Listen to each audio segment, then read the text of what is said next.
Hello and welcome to The Appetite, a podcast brought to you by Opal Food and Body Wisdom, an eating disorders center in Seattle, Washington. I'm your host, Carter Umhau, a therapist, artist, and writer. The Appetite is all about issues of food, body, sport, and mental health. And today we're actually going to be talking about envy. Envy is an emotion that a lot of people don't really want to admit to. But today we've got Opal co-founders Lexi Giblin and Kara Bazzi admitting to their envy for one another. Kara and Lexi, you two have experienced a lot of envy in your relationship, haven't you? Yes. We're staring at each other. The awkward conversation. I need to hear a lot of envy. It was awkward, but it's turned into not being awkward because we've talked about it so much. Yeah, we've come a long way. So today we're talking about envy and how it can look really differently when it's unhelpful versus helpful envy. And I know, Kara and Lexi, you have experienced a lot of envy in your relationship. Is that right? That's true. Tell us a little bit about the history of your relationship. Yeah, well, we opened Opal together with Julie Church about 7 years ago. And so we've seen each other almost every day for the last 7 years. And prior to that. Yeah, and also, prior to that, we were friends and worked in private practice. we were in the same together. office suite. Yeah.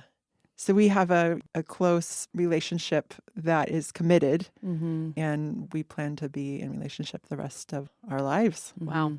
And envy has been a big part of our relationship. And prior to opening Opal, we were certainly seeing each other every day in our private practice, but going into a business together to the degree that we have took our relationship to a whole different level. On another level. Whole different level. For sure. I always talk about it's almost more of a commitment in some ways than marriage going into business together in this way. Why is that? Well, because we're really having to make decisions about everything together with clinical and financial decisions and taking this massive risk together. Yeah, you're having to take care of the relationship itself and all this responsibility. Yeah. It's a lot. So when Yeah. did envy come into play? Is it always there, do you think? Well, for me, I've probably always had envy towards Kara. And that's probably one of the reasons I was drawn to her as a person. I felt admiring of her and I wanted to be around her more. That probably drove our friendship and my interest in being closer at the beginning.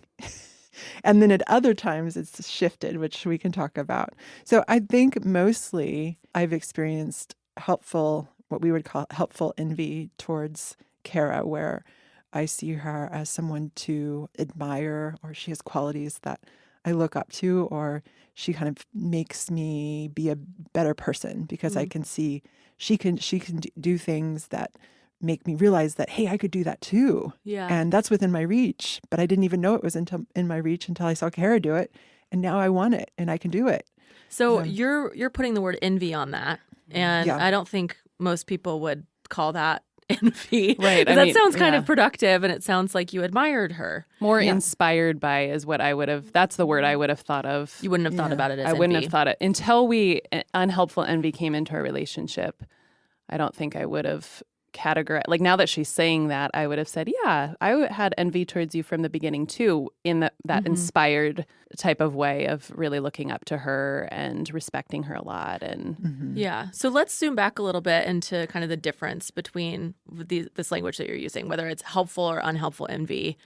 Those are not terms that I think most people would use. It'd be like, I admire you, and then I'm jealous and I hate you. That's sort of the more That's good. common Yep. trajectory of a relationship. Yeah. So where did this language come from? This is from Radically Open Dialectical Behavioral Therapy. So we talk about how all emotions have a purpose and all emotions can be helpful or unhelpful. And so we look at what the helpfulness of envy and the unhelpfulness of envy. And when envy is helpful, it's motivating our actions. It's kind of shining a light on something we want and is reachable. And we are inspired to be a better person in whatever way in order to become what they are, what the other person is. And I would add, I think the reason why Lexi and I have a lot of helpful envy towards each other too is that we're both pretty high achievers. And so I think we're both interested in growth and achievement, probably to a pretty strong degree. So we can feed off each other and see qualities or things we want to develop in ourselves and each other. I would say that's true from the beginning of a relationship. We're both competitors. Yeah, we're both athletes from our childhood. And in fact, the first time that Julie and I met Lexi, she was presenting her dissertation. So we got to see her in that light, and we're like, oh, we need to know this. We need to know this woman. She's pretty incredible. So a lot of the relationship at the get-go between all three of you as owners it was founded in this admiration of one another. Totally. First, which makes a lot of sense. And even in deciding to open Opal, a major reason was because we had such good synergy, and we really thought this is the only way we can do this, because we respect each other, admire each other a lot, and see the gifts in each other, that we wouldn't have to be burdened by ourselves to do something so big. Mm-hmm. Yeah. So, Lexi, you were just saying in Radically Open Dialectical Behavioral Therapy, or RODBT, which is a lot easier to say, that these concepts of helpful versus unhelpful envy, it sounds like they can bring you closer to yourself and bring you closer to other people in it. I want to zoom back a little bit into what is RODBT, because I think that matters in kind of a baseline or groundwork for why even think about envy. Yeah. Right. So RODBT is an evidence-based treatment for disorders of over-control. Okay. So it treats folks who tend to be more inhibited and risk-averse. So an over-controlled individual will not be as expressive in various ways, which is how it relates to envy, and particularly unhelpful envy, when the blend of emotions are shame and attack. In unhelpful envy, a person is motivated to prevent another person from achieving their goals. So this is where shame and anger join forces and can move a person towards like plotting kind of secret revenge on another person in order to get in the way of their achievement. And by the way... Or hide, right? Hide, yeah. So either way, you're controlling something. Yeah. Right. But with unhelpful envy, it's off. The hiding is the secret revenge. Oh. So it's not something people would see necessarily. It's underground. I can think about an example of that where I think in the relationships that I felt envy in, I do typically retreat, and I kind of want someone to come find me secretly, right? It's like I'm going to withhold my relationship now because I'm feeling these things, and you won't know until you know that I'm not here. So which even you saying that, Carter, I think of the first time in which we'll talk about where Lexi expressed her unhelpful envy towards me came at a time where, I mean, the worst thing in the world would be somebody retreating from me.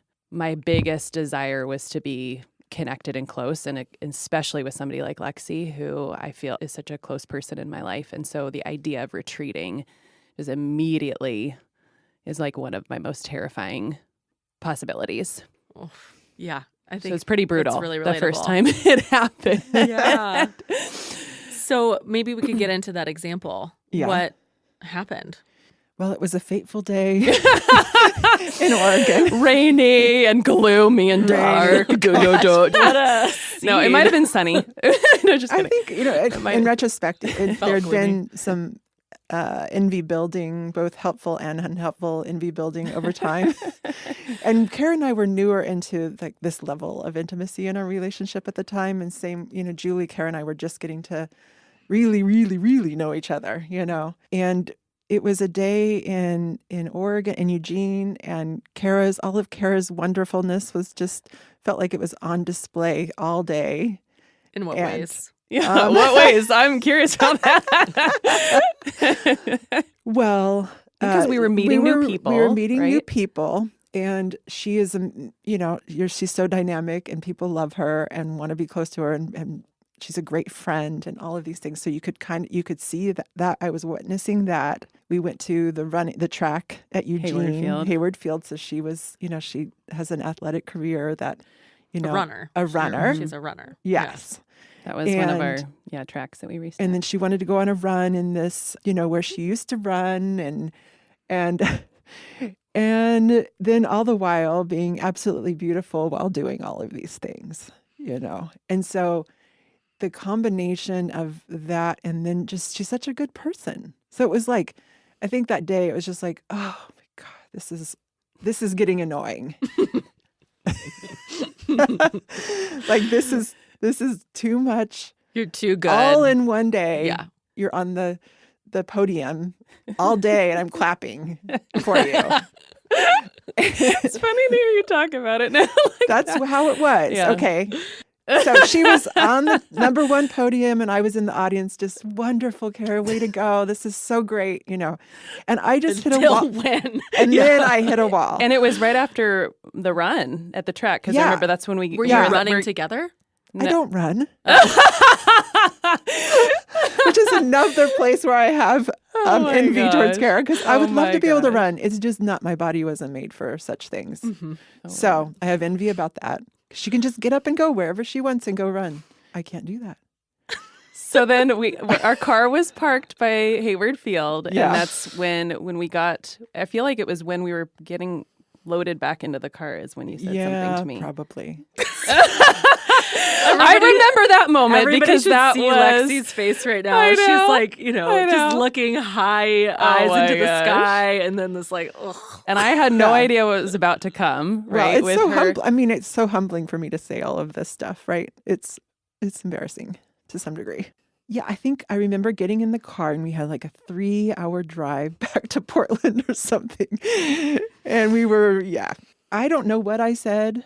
I think I just said like, I'm having a hard time because I just am feeling like really crappy about myself in relation to you today. Do you remember what I said? I can't remember. I just remember how I felt, but I can't remember the words you used. Which but is striking that neither of you could really remember what was said, because Yes. I think it speaks to how intense the emotion probably was in the Yes. car. I was very distressed. And at the time, so my unhelpful envy towards Kara was, as she was running around in Eugene, I was thinking like, I feel inadequate in relationship to her. And how am I going to deal with this? We are in relationship in a hardcore way for forever. For a lifetime. And so my thoughts were going to like, I think I'm just going to kind of keep my distance more from Kara. I think it's a little too painful to be too close to her, because I don't know that I can tolerate all these feelings of inadequacy that come up.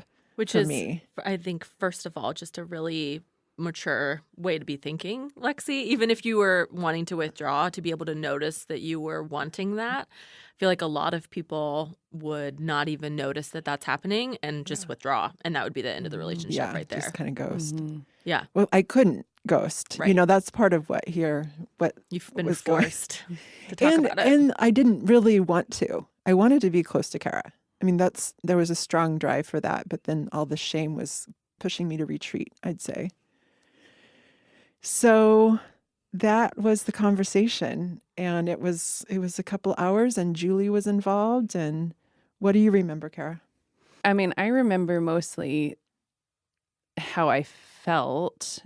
That was an experience and a conversation that I have referenced to this day. I mean, I think it was a changing point for me in a lot of ways. One, interpersonally, I was, like I said, I was terrified of anyone wanting to distance themselves from me. And I think throughout the course of my life, I've really been attuned to how people related to me and would try to compensate to get people to be close to me, essentially. And so to have you express those things and feel like I didn't have a lot of control over changing that, like I can't change my appearance. I mean, I can to some degree, but not really. Mm-hmm. And I didn't want to change my love of, my love and expression in sport. Of course. And so these are things you're saying things that I can't, like my knee-jerk reaction is, what can I do to change myself so that you can be close to me? But I couldn't do that. And so it was really distressing, really uncomfortable. And I think just my whole system was just on alert because I didn't want you to back away from me. That was just a painful thought. And I hadn't had anyone share those kind of things directly with me before. And so I was like, oh my gosh, what if this is how other people have seen me? What if other people have backed away from me? And then I just think that was to enter that, to have that be a possibility in all my relationships just brought about really activated my insecure attachment. And so it was hard. And it was also, you were telling me the truth. Now, looking back in retrospect, I can see a lot of the relief. But at the time, I think it was too tapped into my fear. Messy. It was really wasn't messy. Like this, it was painful for all of us. Yeah. But yeah, I remember that being part of the conversation too, Kara. I was like, I bet this is happening in other relationships of your life, and maybe you're not aware of it. Right. And even so, interesting too in my whole, because I have a history of having an eating disorder. So even my own process about viewing my appearance and my body, that was an interesting time in my journey too, because there was so many years that I hated my body, was preoccupied with my body. And then in my recovery process, I almost swung the opposite, where I wanted to believe that my body didn't matter in relationship, and just like, can't we all connect to each other and body not be a part of it? And so to also bring my aesthetic and my external appearance into the mix around relationships was another huge challenge, but also I think necessary. Now, in retrospect, I can look back and just see that as like such a gift, that conversation, both for my relationships and for my process with my own body image. But at the time, I didn't want to believe that my body mattered. I didn't want any barrier to closeness, essentially. As a good friend saying, actually, there is a barrier, there's a potential barrier, was very hard. Yeah. And I certainly wasn't conscious at the time, but I was aware enough knew you well enough at that point to know that distancing would be a real zinger for you. Real zinger. So you were actively trying not to do that? Or well, I mean, you I just think were I putting it out there? had feelings that was the anger part. I think I had I don't know how long of like, I think I'm just going to distance. This is too much and I think that was a way of being angry at Kara, because I would have at some level known that would be really painful for her. But it was also self-protective. Well, and I think the other part of you and Julie expressing your anger was being frustrated that I wasn't acknowledging my appearance and my body, that I wanted to pretend that wasn't a part of my life. I remember being really frustrated by that. Like, this is important. This is impacting your relationships and the people around you, and you're minimizing it. I was minimizing it. Yeah. I feel like you two are describing kind of being in the weeds of figuring out all that was happening. And I'm curious what happened next to get you out of it. It sounds like it's been a process. So there's tons of conversation. Lexi, where did you start realizing like, oh, this envy is actually helpful at some point? I don't just want to distance myself. This is actually something that could be fruitful for us or for me. Well, I mean, I don't think I was conscious of it in that conversation, but just starting to talk about it, outing myself, going opposite to unhelpful envy, which is outing yourself about your envy to the person you're envious towards. That's going opposite to unhelpful envy. So that's what I did.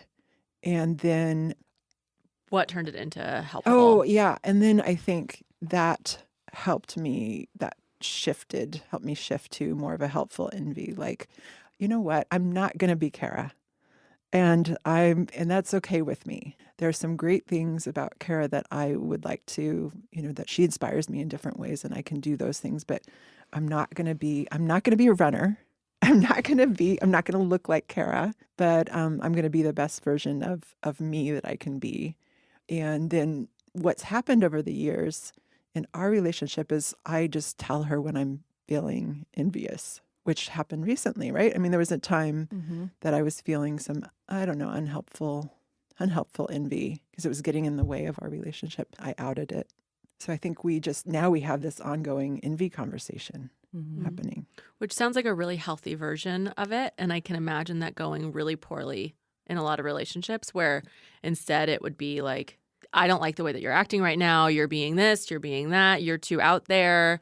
Stop it, Kara. Rather than being able to own your own stuff. Yeah. I'm having this feeling. I'm feeling jealous.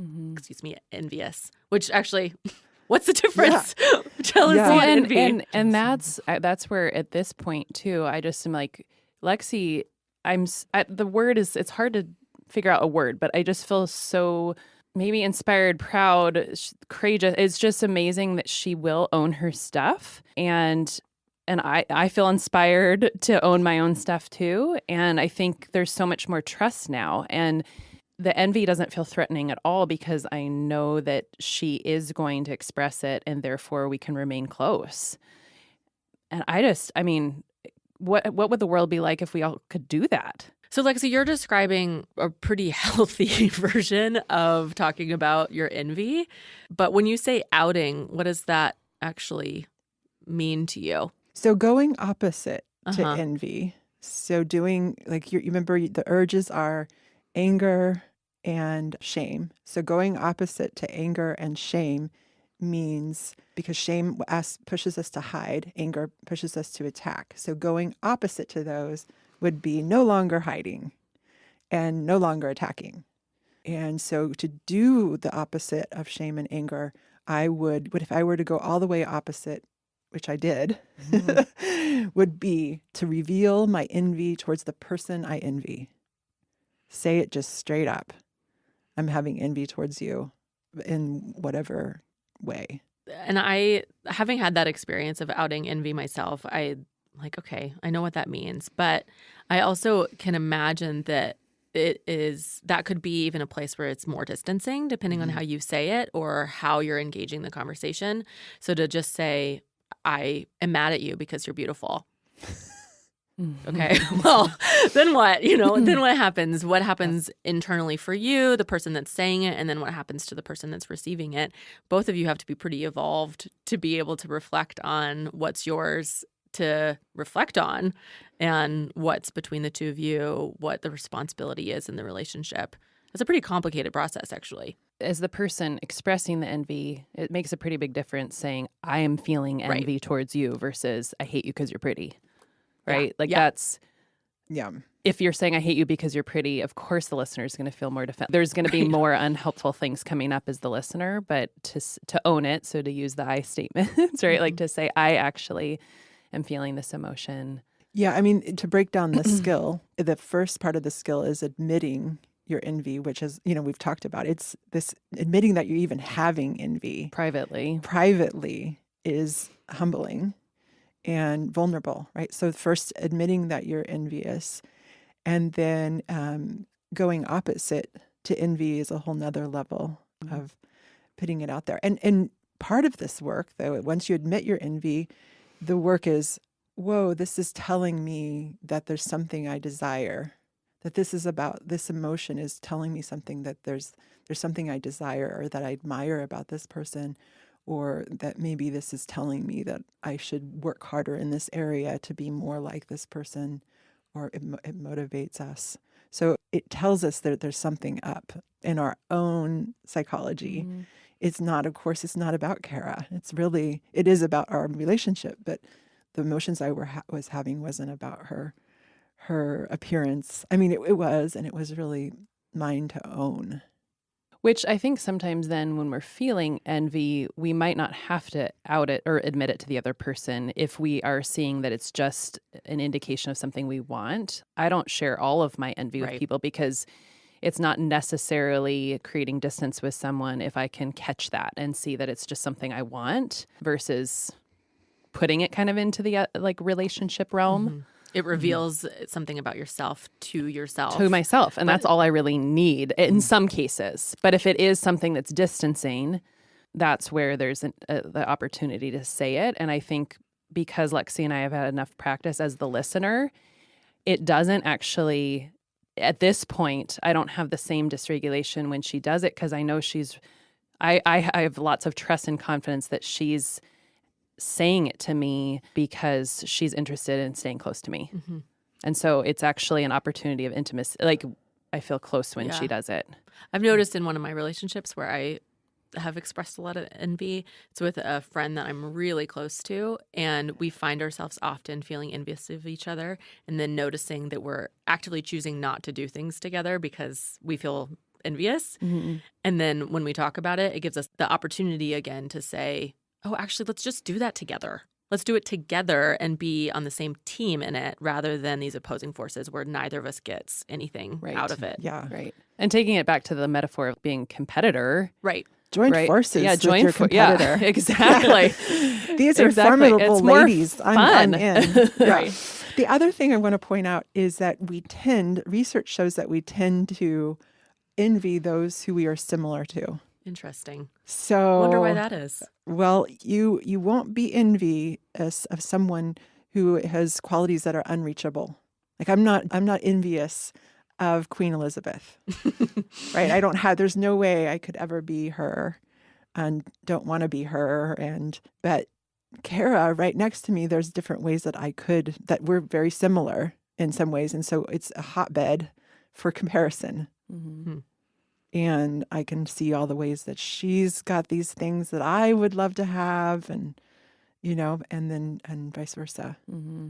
So that's interesting, right? That is interesting because it, again, I think really points out places where it can be helpful to understand that you are running the same race. And that's why you're so scared of the other person being better, because they could win or they might get the thing that you want because they're 6 steps ahead of you. If only you could get there or something like that. Yeah, that reminds me, like one practical thing I think of that helps me in my own personal work when I identify envy is seeing kind of the comparison piece of it and recognizing that doesn't have to be finite. Just because somebody is good at something doesn't mean I'm less than, that we both can be. There's plenty of achieving that can happen, and that it doesn't mean that because someone's good at something, then I just have to take myself out of the competition. We both can be expressing our gifts.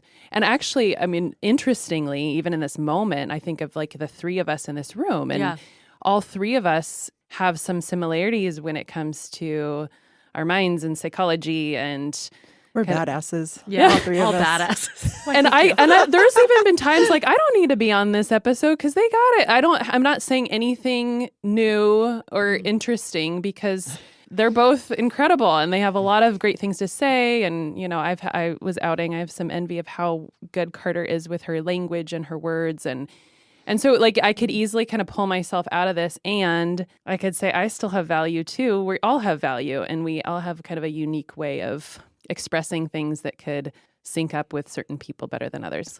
I feel like sometimes there can be a way that we are inspired to do more because of envy, but I've had the experience as someone that struggles to do more. Like I don't often feel motivated to do more or to achieve or I like being in my own space and just feeling peaceful in it. And I have had envy to other people or for other people's achievements even, and really had to kind of figure out, well, who am I in this? Because I don't know if I actually want to take the path toward what they have, nor do I think I would actually be good at it. Like that might not actually fit who I am because of a skill I don't have or because of my actual personality, my real self. And that has been more of a process for me of knowing where the desire is, and then sometimes not necessarily moving toward more desire, but grieving the fact that that's all it is, that I might not be able to have that, or in practicality, it won't actually work. I don't know if that feels too vague. Well, I know it for me with Kara, I just feel like I'm accepting of our differences. Like the things I'm envious of Kara about, some of the things I just will never have. And I actually am more and more okay with that within myself because I've got my own stuff that I feel good about. Yeah. That is in conflict with Kara, right? So I'd have to let go of something about me in order to be like Kara. It just feels like more of an acceptance mode most of the time. I got in a conversation with a best friend a month or 2 ago about a moment where I had sort of pointed out something to her that she felt really ashamed of suddenly. And then there was this competition between us that I wasn't aware of. And at the end of the conversation, we both were able to reveal, like, I feel really jealous of you, which is why I made this comment. Or there's a part of me that feels really insecure because of X, Y, and Z. And she's like, well, I feel insecure because of the opposite, because you're all these wonderful things. I'm like, but you're all these other wonderful things, and I can't be that. But she's like, I can't be this. It was this back and forth, and certainly a revelation around, we both admire things in each other that the other person is not. And it was a humbling thing for me to be able to say, like, I really admire you for all these things that I can't possibly be. And then to learn on the other side that she too admired me for things that she can't naturally be either. And so once you talk about envy, whether it's a process in yourself or actually in the relationship, you get to learn more of your own strengths or where some of the holes are. And it's kind of a reckoning that is important. Yeah, and that actually makes me think of the process that we've been in has been years, right, in our friendship. And I think the more personal work I've done over the last 5-6 years of even feeling just better about myself in general, then that helps me shift to more helpful envy, like the more admiration side of it. Because, again, I feel better about myself, and therefore, if now with her expressing it, I don't feel this fear of me taking off. It's just it takes a way less threatening stance. Yeah, I think that personal work is something that really matters. Huge. Within it. It really matters. So one other thing that I've noticed in this conversation is that even as I've been speaking, I keep saying jealousy sometimes instead of envy. What is the difference between the two? I use them synonymously. Yeah. The formal difference is jealousy is when you fear that something you have will be taken away. And envy is coveting what someone else has. Okay. So envy, you don't yet have it. And in jealousy, you have it and it's being threatened to be taken away. Think of that with like a jealous boyfriend or jealous girlfriend, that there's a worry that someone else is going to take that person from you. A third party is involved, So, but with a friend, I think of it being often a friend with envy, that you want something that they have or someone that you're seeing. You want that other thing. Is that right? That you want that other thing. You want a thing. You want a thing that you don't yet have. Whether and so it's a quality.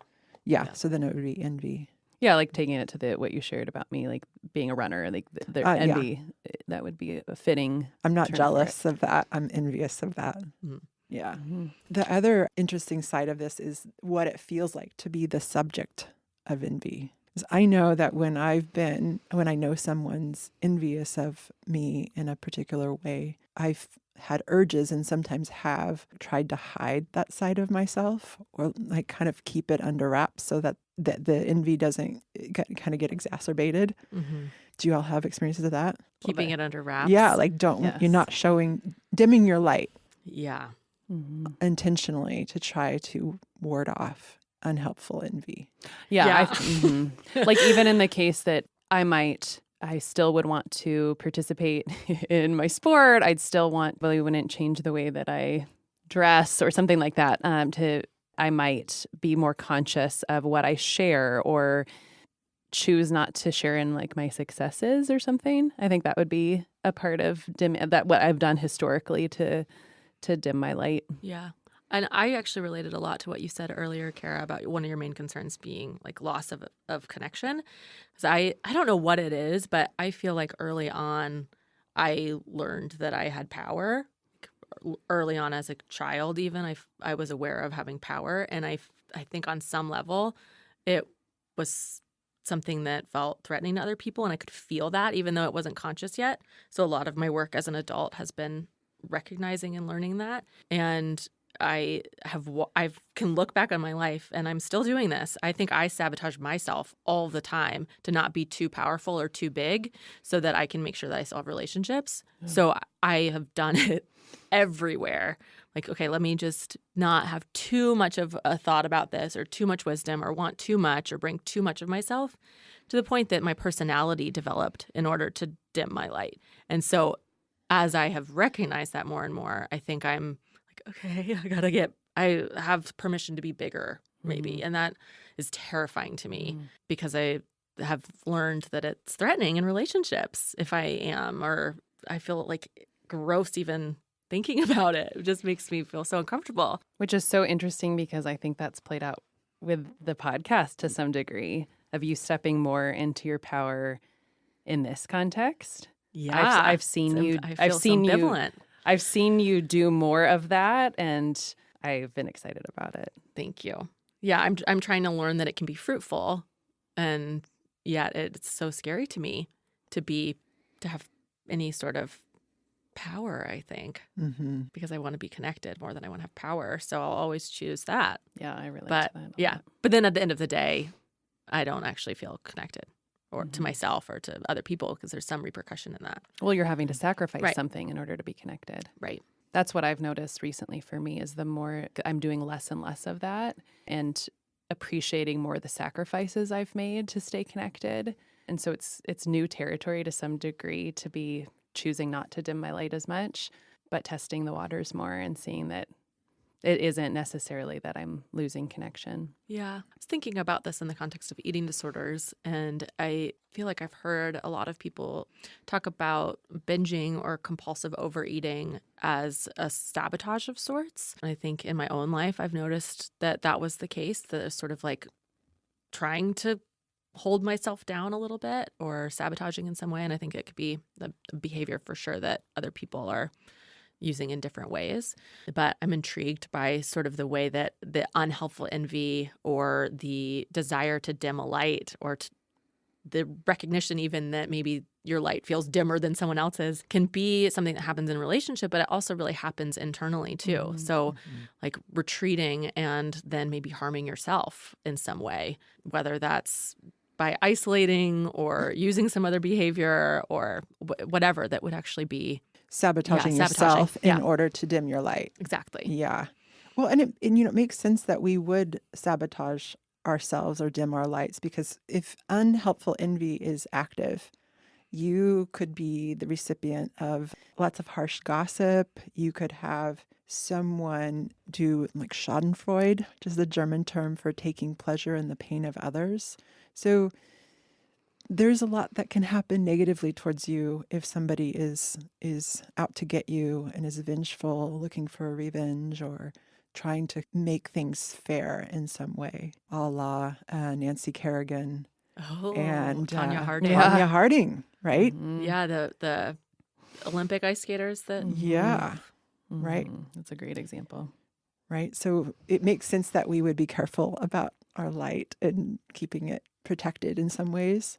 But interestingly, I was just thinking that even in the story we brought in to this podcast around a conversation, how me dimming my light by minimizing my body actually had the opposite effect of creating anger and legitimate anger for you and Julie. And that Yes. didn't help our relationship Right. by trying to pretend that my appearance wasn't a thing. Yeah, totally. I don't think dimming light is the Is way actually to go. that fruitful. Yeah, because then you're not, your whole self isn't out there for the world and in the relationship, Yeah. and people be irritated if you're not acknowledging some power you have. I mean, that's Right. annoying, right? so annoying.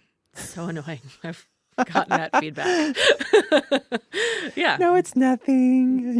That doesn't work Yeah, out well with- relationally Yeah. either. If you're being self-deprecating, Yeah. there's also impact. So then I also think of if we're not dimming our light, then thank God we have people in our lives that can do their own work on managing their own feelings about being in relationship with you, like Lexi has done with me, Yeah. and how I have so much gratitude for the role that you've played in my life around this Yeah. and your willingness to be honest with me and want to stay close with me. And I mean, it's pretty remarkable. Yeah. Thanks. I have a lot of gratitude too. We've worked through a lot. Mm-hmm. Yeah. I am having this sort of zoom out moment and wondering about people listening that would feel jealous of us talking about this in this way. I think I've heard other people that have listened to the podcast say that before. Sometimes, like, how are you guys talking about that? Or, sort of the connection, I think, between the two of you even is something that's palpable to be able to hear the way that you two have sorted through this. And I would imagine for people that are like, what? You could talk about this? That there would be some, well, but I don't have friendships like that, or I don't have awareness like that, or I don't know these things. And so I think I just wanted to put it out there again as a call for self-reflection too. Just like, what is it that you want? And where can you see the places where that's not possible yet, or hasn't manifested yet, or you've lost it or something, and there can be grief that maybe needs to happen in that, and an opportunity to really point you towards a desire that is really good to want relationship or want admiration even, or want connection in a particular way. Yeah. Yeah. I hope our Kara and I's relationship brings up helpful envy, in that folks can maybe hear what it could be like, because you have lots of power to change your relationships. You do. And a great start just being that ability to reflect on it for yourself first. Yeah. Of just where are there places that there might be envy that you haven't really made conscious yet, because it is just a normal human emotion that we all feel probably very, very, very regularly. So to even be able to identify it and see where that's pointing you to what you want is such a great first two steps. Yep. Agreed. Thanks again for joining us. If you want to learn more about Opal, visit our website at opalfoodandbody.com, or you can follow us on Facebook, Twitter, and Instagram at the handles Opal Food and Body. If you have a moment, we would love it if you would review The Appetite in your preferred podcast app. This is a way that other people can easily find our content, particularly because it's so hard to find kind of anti-diet, health at every size, informed information out there. So if you like us, please take a second, give us a review, give us a comment. We'd love to hear from you. Thanks so much to Jack Straw Cultural Center for sound engineering, to Aaron Davidson for The Appetite's original music, and to David Bazzi for editing. Hope you tune in next time. Bye.